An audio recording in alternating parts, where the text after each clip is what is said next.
All right, everybody, welcome to your CYU here, The Rise of Segregation. So using the lesson, The Rise of Segregation, drag and drop the vocabulary, words, or people into their correct definitions or locations.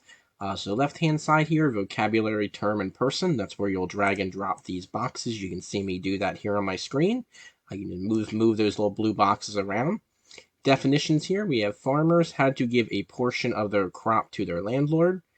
African Americans who traveled to Kansas for a better life, laws passed to limit the rights of African Americans in society, worked to prevent lynchings or executions by hangings without a trial, believed African Americans should be patient and work with whites for equal rights, believed African Americans should protest and demand equal rights from whites. Now, your vocab words, you have exodusters, Booker T. Washington, Ida B. Wells, sharecroppers, Jim Crow laws, and W.E.B. Du Bois.